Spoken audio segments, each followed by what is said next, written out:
friends, happy Saturday and welcome to the den. It is nice to see you all again, and we're going to get right into the weekend shave. So I'm not really doing a review this weekend, more of a comparison, and I'll get into that as we start lathering up. So soap I've chose for this weekend is quickly becoming a favorite of mine. That is First Canadian Loretto Lime and Rosemary.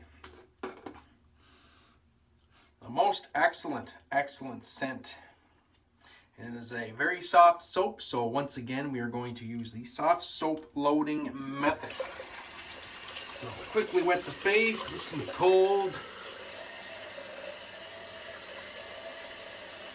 PEI water.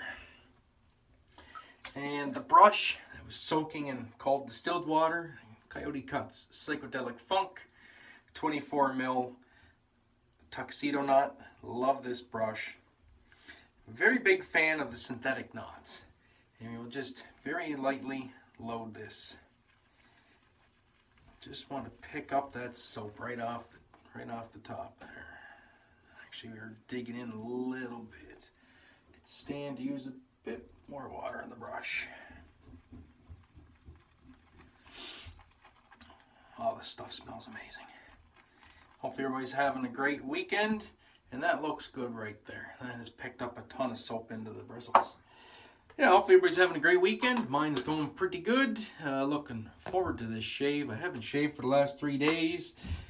Just got busy doing stuff, and you know, I've been trying to do the daily shaves, and I was getting back into doing the daily shaves, and then I just plumb kind of got out of the rhythm, just like that. So now we have to get back into the rhythm. I really do enjoy shaving. I dropped some soap on my shirt. That's okay. That's going to smell good later on. So yeah, trying to do the Chris Madden method here. See, Chris is back making videos full time, and I think he is the lather master.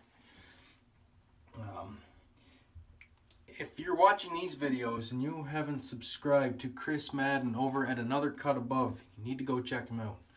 If you want to see a guy lather up a soap, he's your man. So we'll just do 3 applications of water.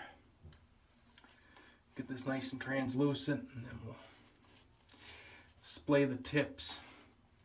But yeah, so for this weekend we are going to take a look at the Gillette $1.95, or as it's also known, the Fatboy. One of my favorite razors, but it has been surpassed by my Carve, which is ironic. And we'll splay the tips now. It's very ironic because the Carve I bought it based on the blade gap of the Fatboy on setting number 4, which is my go-to. That's really where I like to operate. And there's just something about the Carve that really gives me a smooth shave time in, time out. I don't know if it's the geometry of the head or what it is, but just perfect. As you can see, this stuff lathers up very quick. This is Formula 2. This is the middle formula, not the goat milk. And it is a very lovely scent.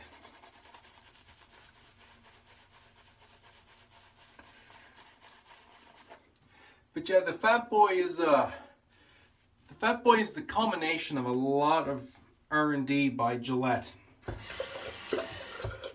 as they transitioned, you know, out of the 3-piece into the twist to open era of razors.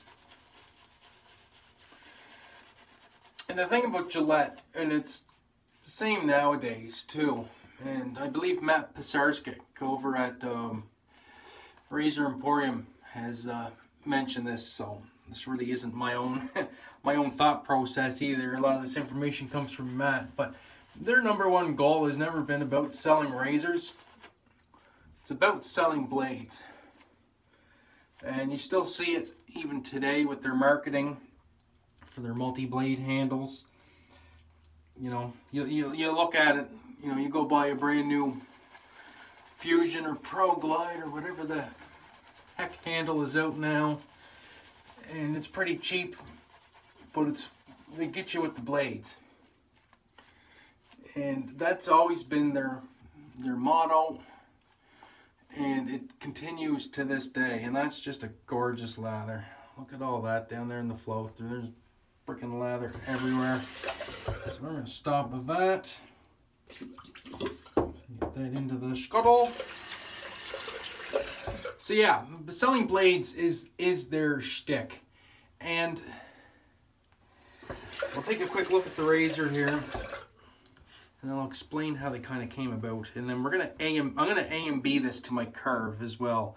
So the blade that I do have in this is a Voskhod, first use. Voskhod has become my go-to blade for everything. Works really, really well in the curve. Works really well in this. So yeah, so this is my Fatboy here. It's a wonderful specimen. I had this one replated though. It's a 1960 first quarter, I do believe. And yeah, so basically they took the super speed, or they had the super speeds, the three different versions, like the red tip, the blue tip, and the super speed, I guess. And then they combined them into one. And that became the, I think that was the toggle.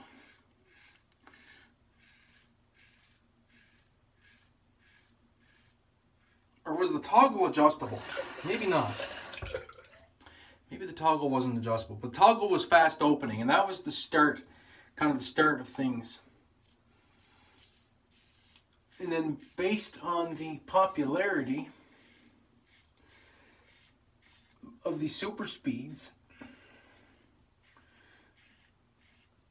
they wanted to put that whole concept of the different razor aggressions into one razor.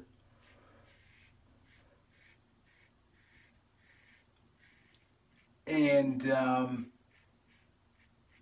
so far a very nice shape. And then have the ease of use of the twist to open.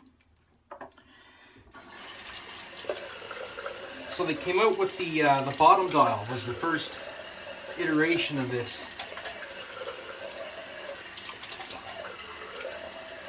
And that wasn't overly popular, I don't believe. Too much confusion between the adjustment dial and the opening dial. So they had to change that, and then they came out with the $1.95, which is what we see here. And the reason it is called the $1.95 is because when it was released, it was $1.95. So that is actually the name of the razor. We call it the Fatboy. That's the affectionate name that was given to it, but it is officially known as the $1.95 adjustable. And once again, this whole razor, especially these ones, because the Fatboys seem to be very, very popular, very, very collectible.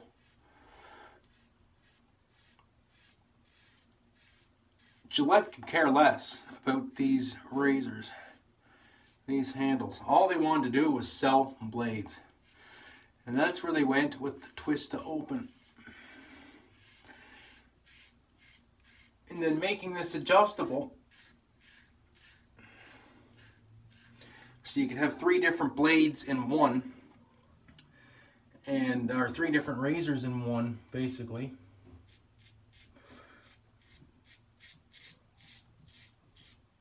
With the twist to open was still all about them selling blades. I think kind of the idea was it was so easy to change blades that they would want people to change a blade every shave, right? That was their gimmick. That was their gimmick. But in my opinion, it is still a very good shaving razor.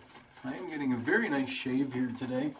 My thoughts are a little discombobulated, but that's okay. This isn't really a review. This is just me babbling on about a razor. Yeah. Soap is performing wonderfully. A lot of you guys know First Canadian's one of my favorite artisans in the first place for a reason. Very wonderful soap. As you can see, it's held up nicely. But yeah, as I'm A-B'ing this shave on that second pass there on the hybrid, as many of you know, my across the grain is from right ear to left ear. So I do a hybrid because that pass just doesn't agree with me all the greatest. So I'll go on an angle, kind of on a scything motion. With a carve, that gets me BBS for some reason. Must be the head geometry, because no other razor will get me that smooth.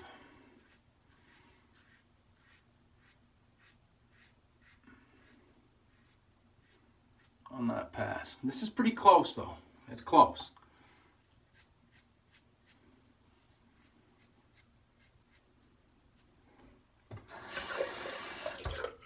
But yeah, so that was basically Gillette's shtick. They wanted to sell more blades. They wanted the gimmick of being able to say, you know, this is 3 razors in one. This is the greatest thing since the invention of sharp implements for shaving. And we want everybody to buy one of these. And then of course they come out with the Slim, which is basically just a slightly longer, I do believe, slimmer version of this. And that's what they went with. Yeah. All in all, a pretty good shave. Pretty good. Going for the rinse and the final thoughts.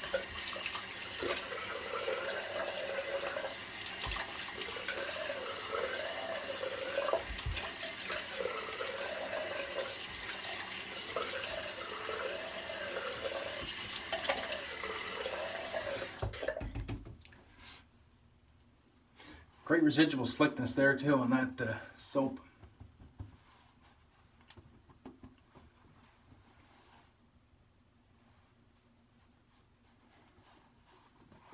Very nice. Very nice. Very good DFS. Still a little bit of stubble right through there.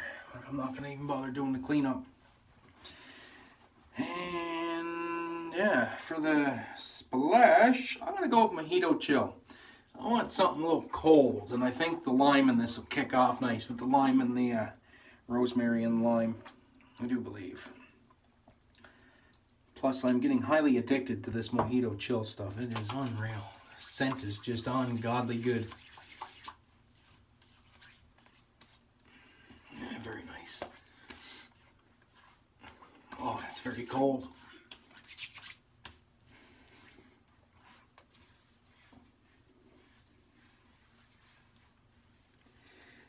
I'm almost becoming immune to it. I can put it anywhere and not really water up too bad. I've been using it quite a bit. Yeah, so very good shave.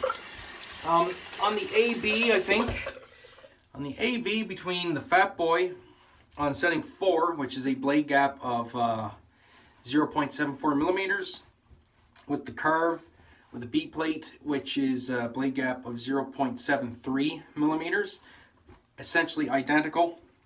I think I still give the edge to the Carve. There's just something about that blade, about that geometry on that head, I think, is what does it. And that's what's ruined me on buying any other razor, I think, other than a Carve. Probably looking at selling a bunch of stuff, maybe for some of you Canadian guys that are watching. Maybe keep an eye open on the Canadian Wet Shavers in the future for some razors going up for sale. The only thing that will not be going up for sale will be this. I will never part with my $1.95. That's just not going to happen because even though it's not quite as good as the Carve, it's pretty damn close, and I really do love that razor. So yeah, that is the shave for this weekend, guys. Nice and quick and dirty. A little bit of info on the Gillette $1.95 adjustable, and you know, a little insight into Gillette's marketing genius, which still carries on to today, and great Canadian soap, splash, and brush. So that's it, guys. Thanks for watching. I do appreciate it. Stay tuned for the video midweek, probably, hopefully. Might take a run at something that I haven't done on video yet. So that's it. As always, friends, have a great day and even better shave. We'll catch you in the next one. Bye.